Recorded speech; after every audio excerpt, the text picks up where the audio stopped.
I'm Kalman Samuels, born and raised in Vancouver, Canada, and raised in a non-observant, very Jewish home.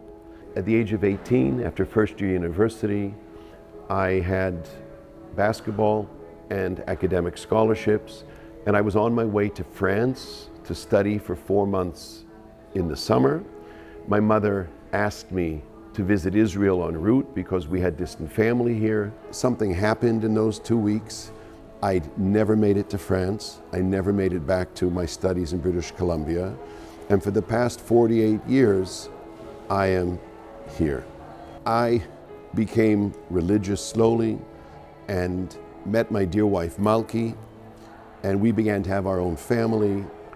Our second son Yossi was taken by my wife for a DPT vaccination in 1977. They had been having a problem with a particular batch of vaccine for several months.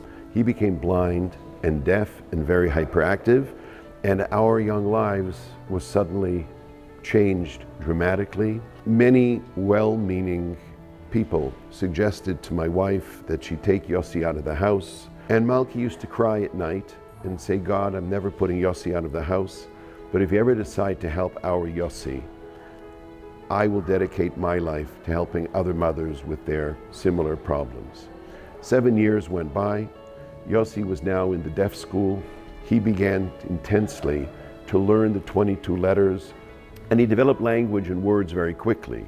Malki turned to me and said, "It's payback time. I made a promise. I know exactly what I want to do, and I need your help."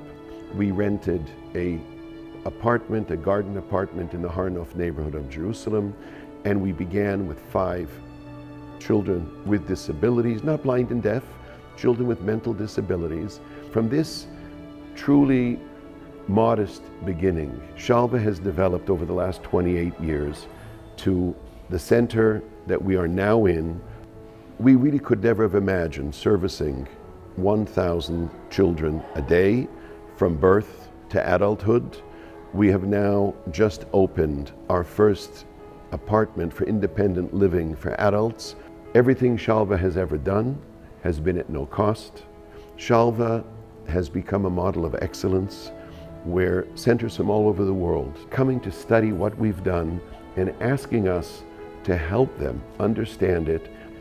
I've often been asked why I am so driven, my wife is so driven, and I always say, if God gave us the opportunity to help another family, to help many families, then yes, we want to help another one and another one. When I was notified that I was to receive the Nefesh B'Nefesh Bonei award, it took me by surprise. It was somewhat overwhelming because when you do what you do, you just do it. And you never have those kinds of thoughts in your mind.